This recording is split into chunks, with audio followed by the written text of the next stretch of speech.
नमस्कार। एक और टिप्पणी के साथ मैं अतुल चौरसिया। हिमाचल प्रदेश में तूफानी बारिश और भूधसाव के कारण भारी तबाही हुई है। पश्चिम बंगाल में पंचायत चुनाव में भारी हिंसा हुई है और दिल्ली में बाढ़ की बदरी छाई हुई है। ये तीनों खबरें हमारे सजग सतर्क मीडिया के जरिए पूरे हफ्ते आप तक इफरात में पहुंचती रही। हम भी ये तीनों खबरें आपको देंगे, लेकिन संदर्भ सहित व्याख्या करते हुए। जो खबर आप तक एकदम नहीं पहुंच पा रही है, हमारी कोशिश वो खबरें भी आप तक पहुंचाने की रहेगी, क्योंकि घोघा बसंत मीडिया अभी बरसात के पानी में टर्राने में व्यस्त है। हम मणिपुर में जारी जातीय हिंसा की बात कर रहे हैं। लगभग 2.5 महीने से मणिपुर में जारी हिंसा में अब तक 150 के आसपास लोगों की मौत हो चुकी है, लेकिन हुड़कचुल्लू एंकर इस विषय को लगातार टरकाए हुए हैं। वह दिल्ली का मुजरिम कौन जैसे नारे लिखकर उस पर अरविंद केजरीवाल की फोटो चिपकाने में मसरूफ हैं। IIT पास केजरीवाल, जिन्हें अब शीशमहल का राजा भी कई लोग कहते हैं, उनके राज में दिल्ली का क्या हाल हो गया ये पूरा देश देख रहा है। ये वही दिल्ली है जिसे लंदन और पेरिस बनाने की बातें की गई। लंदन और पेरिस तो दूर, दिल्ली को दिल्ली ही रहने दिया होता तो भी अच्छा होता। लोग तो अब कह रहे हैं लंदन पेरिस बनाने की जगह वेनिस बना दिया, जहां पानी बह रहा है। PWD मंत्रालय को आपने बचा लिया, जिसने ऐसी सड़कें बनाई कि एक बारिश में ही तालाब बन जाए। केजरीवाल जी, आप तो IITian है ना, बहुत पढ़े लिखे भी हैं, आपको अपनी पढ़ाई लिखाई पर फख्र भी बहुत है। तो ऐसा कैसे हो सकता है कि दिल्ली जो पिछले 3 दिनों में बारिश में तैर रही है, उसकी असली वजह आपको मालूम ही ना हो? हमारे नेता पॉलिटिक्स करना तो जानते हैं, लेकिन ये नहीं जानते कि इस पानी का करना क्या है। ये नहीं जानते कि शहर में, राज्य में, देश में अच्छी ड्रेनेज की व्यवस्था कैसे हो सकती है। ये सोचने के लिए हमारे नेताओं के पास फुर्सत नहीं है। दिल्ली के मुख्यमंत्री अरविंद केजरीवाल इस बात को शायद समझ चुके हैं, इसलिए उन्होंने विक्टिम कार्ड खेलने का जो सिलसिला है वो शुरू कर दिया है। एक बार फिर उन्होंने अपनी जेब से विक्टिम कार्ड निकाल लिया है, ये वाला विक्टिम कार्ड जो मैं भी अपनी जेब में लेकर आया हूँ। दिल्ली डूब रही है, दिल्ली वाले नाव में बैठकर घर छोड़कर जान बचा रहे हैं, लोग पानी में तैरकर जा रहे हैं। ऐसा लगता है कि दिल्ली में केजरीवाल का बनाया पूरा सिस्टम गले तक पानी में डूब चुका है। देश की राजधानी में प्रभावित इलाकों में school, college, water treatment plant से लेकर शमशान तक बंद करने पड़े हैं, लेकिन सियासत है कि पूरे उफान पर है। ऐसा लग रहा है कि दिल्ली में अब LG और अमित शाह की कोई भूमिका ही नहीं बची है। सारी ताकत अरविंद केजरीवाल के पास है। 45 साल बाद जो सैलाब दिल्ली में आया है, वह अरविंद केजरीवाल के कहने पर ही आया है। हम ये नहीं कह रहे कि दिल्ली की बाढ़ में केजरीवाल सरकार की कोई भूमिका नहीं है। उनके पास अभी भी दिल्ली सरकार का काफ़ी कामकाज है। MCD पर भी उनका कब्जा है। नागरिक सुविधाओं की बेहतरी के लिए उनकी जिम्मेदारी भी है, लेकिन 3 मालिकों की कतरब्योंत में फंसी दिल्ली में बाकी मालिकों को भी बहुत कुछ करना है। LG कहता है कि तुम नहीं कर सकते, मैं करूंगा तो करना। ठीक है सर जी, आप कहते हैं तो मैं करता हूं। हमारा नया NL सेना प्रोजेक्ट मणिपुर की जातीय हिंसा पर है। इसके तहत न्यूज लॉन्ड्री हिंसा से प्रभावित इलाकों से ग्राउंड रिपोर्ट, जमीनी सच्चाई आप तक लाएगा। न्यूज लॉन्ड्री बाकी खबरिया चैनलों और मीडिया संस्थाओं की तरह विज्ञापन नहीं लेता, न सरकारी न कॉरपोरेट का।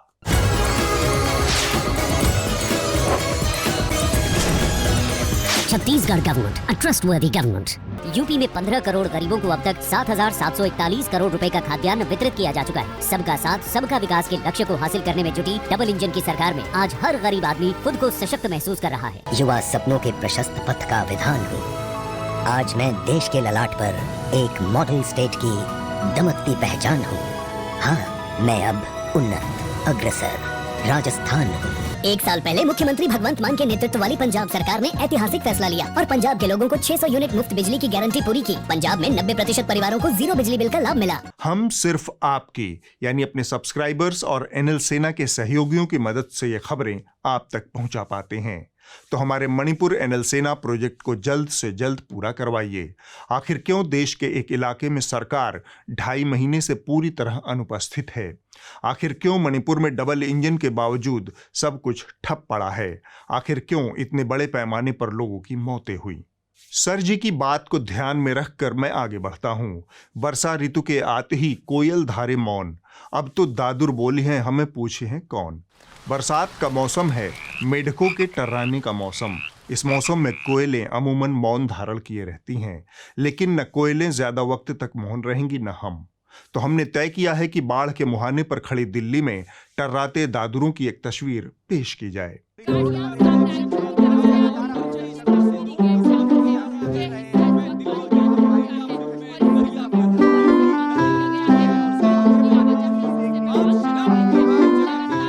ये वाले महोदय खास हैं।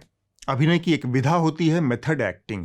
कुछ कलाकार इस विधा में पारंगत होते हैं, चरित्र को एकदम उसके जैसा ही जीने का अभिनय जैसे कि वह वास्तविक रूप में होता है। मेथड एक्टिंग के बाद यह मेथड रिपोर्टिंग का ज़माना है। बाढ़ को कैमरे में दिखाकर काम नहीं चल सकता, बाढ़ को बाढ़ बताकर भी नहीं समझाया जा सकता। बाढ़ को बताने के लिए बाढ़ के पानी में गले तक घुसना पड़ता है। इन भाई साहब की मेथड रिपोर्टिंग देखिए। लेकिन अभी भी कई जगहों पर ये गले तक आ रहा है और मैं जहां हूं पहले शिनाख्त कीजिए उस जगह की। ये स्वामी दिल्ली में रिंग रोड के पास में स्वामीनारायण मंदिर के पास में शिव नारायण मंदिर है।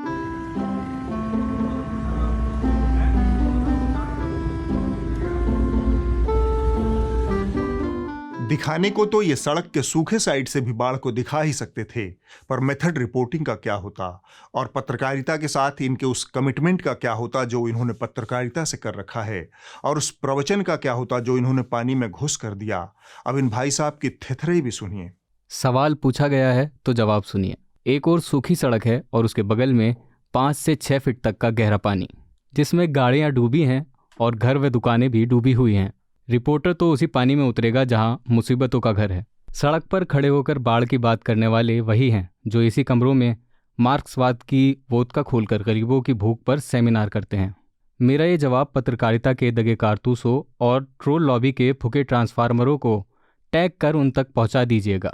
मुझे उनसे बहुत ही हमदर्दी है। गजब प्रचार कर रहे हैं मेरा। Carry on. ये है मेथड रिपोर्टिंग का कमिटमेंट। आइंदा से आप ध्यान रखिएगा, ये भाई समुद्री तूफान कवर करेंगे तो समुद्र में घुस कर जाएंगे, युद्ध कवर करेंगे तो चलती हुई तोप के मुंह पर बैठ जाएंगे, और घर में आग लगी हुई होगी तो रिपोर्टिंग आग में घुसकर करेंगे। हल्के में मत लीजिए। इनके प्रवचन से याद आया, हिमाचल में भीषण बारिश भूस्खलन के चलते बड़ी तबाही हुई है। ताज़ा जानकारी के मुताबिक हिमाचल की आपदा में अब तक 80 लोगों की जान जा चुकी है। यह संख्या आगे और बढ़ सकती है। बड़े पैमाने पर आधारभूत ढांचे का नुकसान हुआ है। सड़क, हाईवे, पुल, होटल सब जमींदोज हो गए हैं। बहुत से इलाके संपर्क से कट गए हैं। हजारों करोड़ की संपत्ति का नुकसान हुआ है। 100 के करीब लोग बुरी तरह से जख्मी हुए हैं। 80 घर पूरी तरह से तबाह हो गए हैं, जबकि 350 घरों को नुकसान पहुंचा है। इस तबाही के आलम में ये भाई मेथड रिपोर्टिंग के लिए हिमाचल प्रदेश गए थे। वहां जन धन, बुनियादी ढांचे पर आई इतनी बड़ी आपदा को छोड़कर अलौकिक महिमा, ईश्वरीय चमत्कार, अंधविश्वास का वर्णन करने में लीन हो गए। व्यास और सुकृत नदी के संगम पर बने इस पवित्र मंदिर के बारे में कहते हैं कि अलौकिक शक्ति है इसमें, और जो आघात हैं, जो जीर्ण शीर्ण होने की जो तमाम सारी प्राकृतिक जो परंपराओं के तहत जो आघात होते हैं, उससे इस मंदिर को कोई क्षति नहीं पहुंचती है। 16वीं 17वीं शताब्दी में भी ऐसा ही हुआ था, लेकिन तब भी ये मंदिर सुरक्षित रहा था। और ऐसा कहते हैं कि कोई अलौकिक शक्ति है, वो इस मंदिर की रक्षा करती है। जनता डूब जाए, गांव बह जाए, सड़क टूट जाए, शहर बह जाए, हम तो चमत्कार, अंधविश्वास, जादू टोना, अलौकिक कर्मकांड और पोगैती करेंगे। पर्यावरणीय असंतुलन, ग्लोबल वार्मिंग दुनिया का सच है। हमें पता है इन तबाहियों का मूल कारण, लेकिन जनता को हम दिखाएंगे चमत्कार, अंधविश्वास, जादू टोना, कर्मकांड। एक बाढ़ दिल्ली शहर में आई थी, दूसरी बाढ़ स्टूडियो में कुंडली मारकर बैठे एंकरों के भेजे में आई थी। बहन रूबिका लियाकत को देखिए। आप लोगों को ये क्या पाठ जब पढ़ाया एक गया बांध है? बनाया जाता है उस रुख को मोड़ने अरे के वो लिए बांध बनाया नहीं जाता है, हथनी कुंड बैराज है। बैराज और बांध में क्या अंतर है मुझे बताइए। नहीं, जो बांध है उसको आप डाइवर्ट कर सकते हैं, वो नहर सूखी है। अरे बताइए ना, बांध और बैराज में अंतर क्या होता है, पहले ये बताइए। क्या अंतर होता है पता है आपको? क्या अंतर होता है पता है आपको? बताइए ना, बांध और बैराज में अंतर क्या होता है, पहले ये बताइए। बहन को थोड़ा शब्दकोश दिखाया जाए। अंग्रेजी में जिसे बराज कहते हैं उसे हिंदी में बांध कहते हैं। थोड़ा और जानकारी, बराज की उत्पत्ति मूलतः फ्रेंच शब्द से है, लेकिन इनको लगा होगा कि बांध और बराज के जरिए ये बहुत दूर की कौड़ी खोज कर लाई हैं। लिख लोढ़ा, पढ़ पाथर। इनका जोश देखिए। फिर आपको हथनी कुंड बांध से जुड़ी एक दिलचस्प और व्यक्तिगत अनुभव साझा करूंगा। अरे वो बांध नहीं है, हथनी कुंड बैराज है। बैराज और बांध में क्या अंतर है मुझे बताइए। अरे बताइए ना, बांध और बैराज में अंतर क्या होता है, पहले ये बताइए। चलिए अब हथनी कुंड बराज से जुड़ा अपना एक व्यक्तिगत अनुभव बताता हूं, ताकि आप लोगों को भी बाढ़ और बराज का अंतर समझने में सुविधा रहे। साल 2012 में यह नाचीज अदना सा रिपोर्टर हुआ करता था। उस वक्त मुझे यमुना नदी के तीरे तीरे 600 किलोमीटर की यात्रा करने का मौका मिला, उद्गम से संगम तक। इसका शीर्षक था एक नदी का मरसिया। मकसद यमुना की सेहत का आमूल जायजा लेना और आप जैसे सुधी दर्शकों पाठकों तक नदी की वस्तुस्थिति को पहुंचाना था। कैसे एक नदी तिल तिल कर मर रही है। संयोग से इंडिया वाटर पोर्टल पर यह लंबी रिपोर्ट अभी भी मौजूद है, आप चाहें तो पढ़ सकते हैं।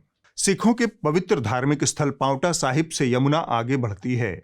लगभग 25 किलोमीटर आगे कलेसर राष्ट्रीय प्राणी उद्यान के शांत वातावरण के बीच घूमते घामते अचानक से आपके सामने एक विशाल बांध खड़ा हो जाता है। इस जगह का नाम ताजेवाला है। यहीं पर हथनी कुंड बांध बना है। यह बांध यमुना की कब्र है। साल के 3 महीने जब बाढ़ और बारिश के होते हैं तभी यहां से यमुना के मुख्य धारा में पानी आगे की तरफ जाता है। बाकी के 7-8 महीनों में मुख्य धारा लगभग सूखी रहती है।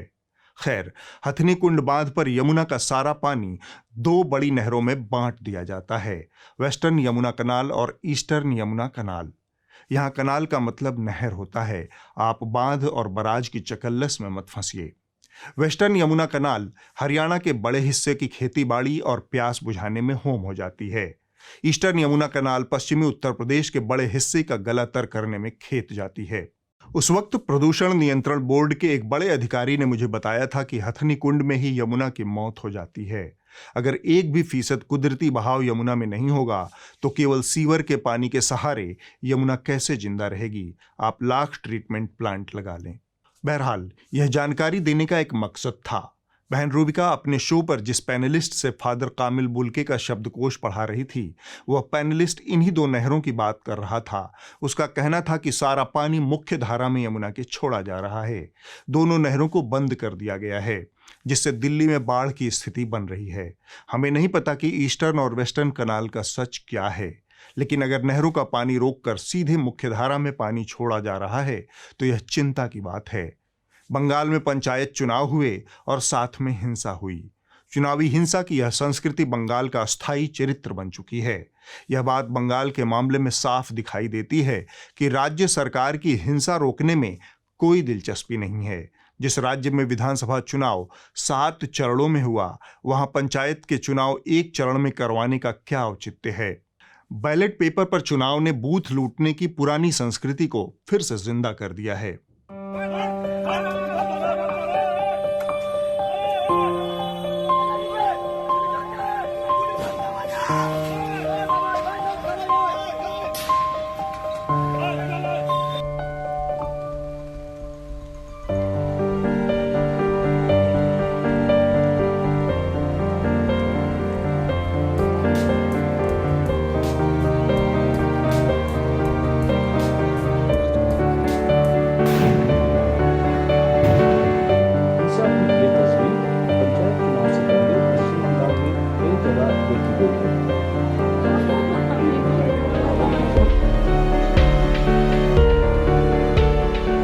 चुनाव के दिन कुल 17 लोगों की मौत हुई। इसमें 10 टीएमसी के हैं, 2 सीपीएम, 2 कांग्रेस, 2 बीजेपी के हैं और 1 मतदाता की भी मौत हुई है। चुनावी प्रक्रिया शुरू होने से मतगणना तक मरने वालों की संख्या बहुत ज्यादा है। अब हम आगे बढ़ते हैं। यह ऐसा दिलचस्प समय है जहां नियति से साक्षात्कार के लिए ज्यादा इंतजार नहीं करना पड़ता। भाजपा के चश्म चिराग हैं बृजभूषण शरण सिंह। पार्टी ने साफ कर दिया है कि कानून अपना काम करेगा, लेकिन बृजभूषण भी अपना काम करते रहेंगे। कोई किसी का काम नहीं रोकेगा। पार्टी की सोच है कि किसी का काम रुकना नहीं चाहिए, लेकिन पार्टी का एक अघोषित अंग है हुड़कचिल्लू मीडिया। इसने पार्टी लाइन से अलग जाकर बृजभूषण बाबू का काम रोकने की कोशिश की। क्या आप अब इस्तीफा देंगे? क्यों दे इस्तीफा? इस्तीफा नहीं देंगे? क्यों दे इस्तीफा?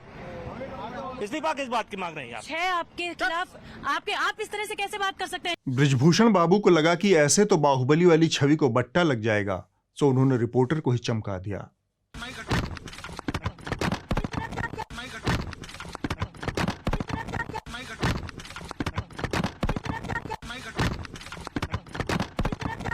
यह कहानी बताने का हमारा मकसद यह नहीं था कि बृजभूषण बाबू क्या कर रहे हैं। इसे दिखाने का मकसद यह था कि इसके बाद जिस चैनल की यह रिपोर्टर थी, उस चैनल ने क्या किया। तो जान लीजिए, रिपोर्टर इस चैनल की थी। 2024 में नरेंद्र मोदी दुनिया के प्रधानमंत्री बनेंगे क्या? उत्तरी इस चैनल के मुखिया नाविका कुमार हैं। इनके रिपोर्टर ने सवाल दाग दिया। बदले में बृजभूषण बाबू ने रिपोर्टर को धमका दिया। हाथ टूटने से बचा, माइक टूट गया। पर नाविका जी बकोध्यानम हो गईं।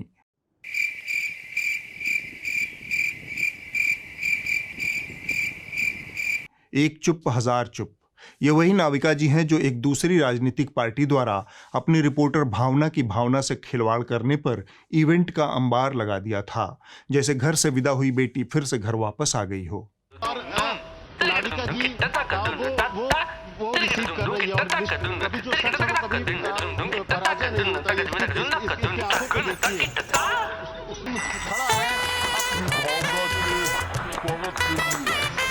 है। मुझे कुछ नहीं पता। नाविका जी के साथ नाविका जी कल आप मुलाकात की उस जगह पे दोनों की मुलाकात क्या था उस समय? इसी चैनल के सूरमा है सुशांत सिन्हा। चश्मे बद्दूर कुछ दिनों पहले इसी ब्रजभूषण सिंह के समर्थन में क्या कहते थे, आप भी सुनिए। भाई कुछ लोगों को ब्रजभूषण शरण सिंह जेल के अंदर सीधा चाहिए बिना जांच पूरी हुए, क्योंकि वो बीजेपी का सांसद है। यह आदमी जो तब ब्रजभूषण को कवर फायर दे रहा था, अब क्या बोल रहा है हमें नहीं पता, लेकिन इसके लिए एक दो तथ्य सामने रख देता हूं ताकि आईना देखने पर चुल्लू भर पानी की जरूरत महसूस न हो। ब्रजभूषण सिंह के ऊपर बलात्कार, यौन शोषण जैसे संगीन आरोप हैं। इस तरह के आरोप में आरोपी की सीधे गिरफ्तारी का प्रावधान है। दूसरी तरफ सुशांत के परमपिता, जो कि समदर्शी न्याय में यकीन रखते हैं, उनकी एक और कारस्तानी पर रोशनी डालता हूं। छोटी सी टाइमलाइन है। दिल्ली सरकार के पूर्व स्वास्थ्य मंत्री सत्येंद्र जैन को ईडी ने 30 मई 2022 को गिरफ्तार किया, लेकिन उनके खिलाफ चार्जशीट 27 जुलाई 2022 को दाखिल हुई। जांच और चार्जशीट बाद में, गिरफ्तारी पहले। यही प्रक्रिया मनीष सिसोदिया के मामले में भी अपनाई गई। उन्हें 26 फरवरी 2023 को गिरफ्तार किया गया, लेकिन उनके खिलाफ चार्जशीट 26 अप्रैल 2023 को दाखिल की गई। यहां एक आरोपी है जिसके ऊपर यौन अपराधों के संगीन आरोप हैं, वह आजाद घूम रहा है और हुड़कचुल्लू सुशांत सिन्हा का तर्क है, जेल में कैसे डाल दें। क्या इससे पहले यौन शोषण के किसी आरोपी को जेल नहीं भेजा गया है? तुम चुल्लू भर पानी की खोज में हो, यहां पूरी दिल्ली में बाढ़ आई हुई है, जहां चाहे मुंह मार लो। भारत ने चांद पर चढ़ाई कर दी है, ये मैं नहीं कह रहा। हमारे खबरिया चैनलों की रिपोर्ट देखकर आपको लगेगा कि भारत ने चांद पर चढ़ाई कर दी है। निसंदेह चांद पर पहुंचना एक महान उपलब्धि है, लेकिन इसके लिए पागलपन का हिस्टीरिया क्यों पैदा करना?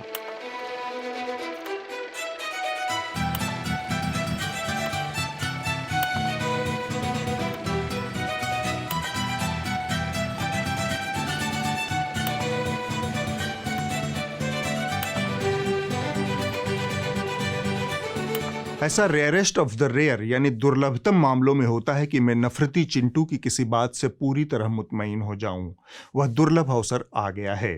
मैं विज्ञान और अध्यात्म की इस समानांतर सवारी का पूरी तरह से समर्थन करता हूं। हिंदू धर्म अकेला ऐसा धर्म रहा है जो कभी विज्ञान के विरोध में खड़ा नहीं हुआ, बल्कि हमेशा विज्ञान के साथ खड़ा रहा। धर्म से विज्ञान का यह रिश्ता भारत के नस नस में घुसा हुआ है, या कहें कि हमारे डीएनए में बिल्कुल डेमोक्रेसी की तरह घुसा हुआ है। आप इसे ऐसे भी कह सकते हैं कि दुनिया में अगर कोई धर्म है जो विज्ञान पर आधारित है, तो वह सिर्फ हमारा धर्म ही है। इसके एक नहीं अनेक उदाहरण हैं। हमने ही दुनिया को बताया कि आप चाहे जितना उन्नत रफेल विमान बना लें, लेकिन काम वह तभी करेगा जब उसमें हमारे बाऊ साहब नारियल, नींबू और मिर्च की चाबी खोस दें।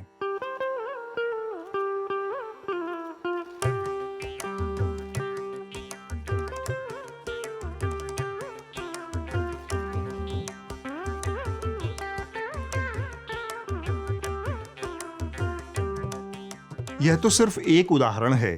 धर्म के साथ विज्ञान की एक स्वस्थ और समृद्ध परंपरा युगों युगों से हमारे देश में चली आ रही है। वर्तमान में हमारे प्रधान सेवक जी ने इसे बस पुनर्जीवित कर दिया है।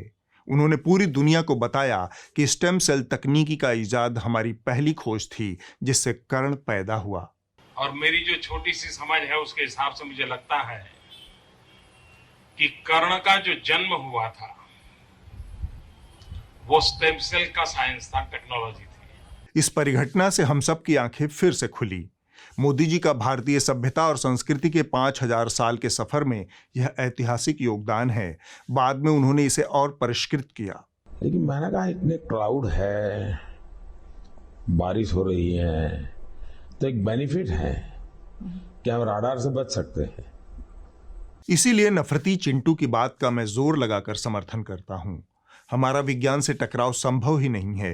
मोदी जी की दिखाई राह पर उनके अन्य शागिर्दों ने भी समय समय पर देश का मार्गदर्शन किया। भाभी जी पापड़ नाम से एक पापड़ निर्माता ने एक ऐसा ब्रांड निकाला है जिससे कोरोना वायरस से लड़ने के लिए जो एंटीबॉडी डेवलप होने के लिए जो साधन है, खाने के माध्यम से बॉडी में जाएंगे। ये देश वो देश है जिसमें महाभारत में संजय ने बैठ के धृतराष्ट्र को युद्ध में क्या हो रहा था बोल रहा था। तो इसका मतलब क्या है? टेक्नोलॉजी था, इंटरनेट था, सैटेलाइट थी। केवल और केवल गाय, गोमूत्र, गोधन अर्क या गोमूत्र का सेवन करके कोरोना जैसी महामारी पर नियंत्रण पाया जा सकता है। मैंने गौमूत्र से और पंचगव्य से बनी औषधियों से अपने को ठीक किया, अपना कैंसर ठीक किया है। इसी वैज्ञानिक माहौल में हमारा देश समदर्शी न्याय व्यवस्था की ओर बढ़ गया है। बाघ और बकरी को न्याय के एक ही डंडे से हाँका जा रहा है। फिलहाल इस डंडे की चपेट में उत्तर प्रदेश के कद्दावर समाजवादी नेता आजम खान हैं, जिन्हें 2 साल की सजा सुनाई गई है। उनकी सदस्यता आदि छीनने का उपक्रम पहले ही पूरा हो चुका है। आजम खान पर आरोप है कि उन्होंने नफरती बयानबाजी की थी। इससे रामपुर जिला प्रशासन के अधिकारियों के खिलाफ नफरत फैल गई। हेट स्पीच मामले में आजम खान को कोर्ट ने 2 साल की सजा सुनाई है। 2019 में आजम खान ने लोकसभा चुनाव के दौरान विवादित बयान दिया था। रामपुर की MP MLA कोर्ट ने आज आजम को इसी केस में दोषी करार दिया। राष्ट्र की इस समदर्शी न्याय व्यवस्था के दायरे से सिर्फ एक व्यक्ति को बाहर रखा गया है। यह अपवाद स्वरूप है, इसलिए ज्यादा किचकिच करने की जरूरत नहीं है। विशेषाधिकार के तहत इन्हें संविधान की शपथ दिलाकर संवैधानिक पद पर बिठाकर यह काम करवाया जा रहा है। नाम है हिमंता विश्व शर्मा। बंदा हर दिन खुला मुसलमानों के खिलाफ समरस भाव से नफरत की लार टपका रहा है। तुष्टीकरण कांग्रेस के DNA में है। वो बिना रुके मुसलमानों का तुष्टीकरण करने में जुटी रही है। विकास के बजाय ये पार्टी चाहती है कि मुसलमान पिछड़े हुए रहें और इसलिए मदरसों और हिजाब को बढ़ावा देती है।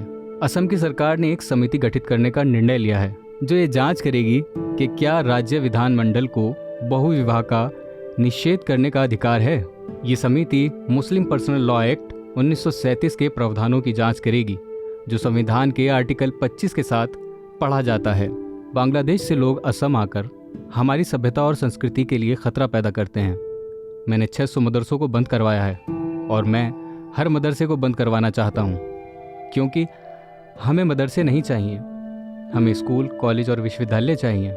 गांव में सब्जियों के दाम इतने अधिक नहीं होते। यहाँ मियाँ व्यापारी हमें ज़्यादा लूटते हैं। यदि असम के विक्रेता ये सब्जी बेच रहे होते तो अपने ही लोगों को इस तरह नहीं खसोटते।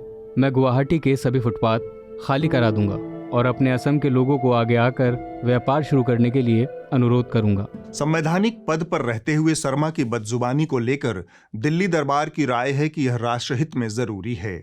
समदर्शी न्याय की दिशा में उसका बने रहना जरूरी है। 2-4 अल्पसंख्यकों को उनके बयान से दिक्कत होती है तो कोई बड़ी बात नहीं। इसी समदर्शी न्याय के माहौल में आप इस हफ्ते की रिपोर्ट देख लीजिए। जो कही जा रही थी बातें कि अंदर में भी सोशल डिस्टेंसिंग का ख्याल रखा जाएगा। ट्रेनें तो खुल दी हैं, लेकिन कैसे? इस हफ्ते की रिपोर्ट जी न्यूज से है। यह रिपोर्ट मणिपुर के एक कुकी बहुल इलाके से की गई है। हिंसा की शुरुआत के बाद मणिपुर में 50,000 से ज्यादा लोगों को अपना घर बार छोड़कर विस्थापित होना पड़ा है। 150 के करीब लोगों की मौत हो चुकी है और 3,000 से ज्यादा लोग घायल हुए हैं। जिन समुदायों के बीच हिंसा हुई उसकी महिलाएं रात के अंधेरे में हाथों में लाठी और मशाल लेकर अपने परिवारों की रक्षा कर रही हैं।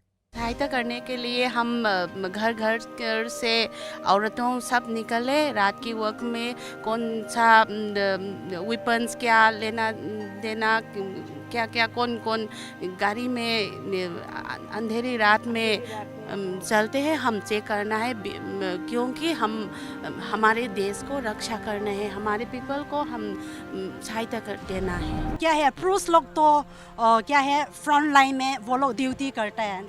हम लोग भी इनको क्या है मदद करना चाहता है, लेकिन हम लोग तो औरतें तो गन चलाना भी नहीं आता है, इसलिए हम लोग यहाँ टाउन के अंदर इनका मदद कर रहा। अगले हफ्ते होगी एक और टिप्पणी। नमस्कार।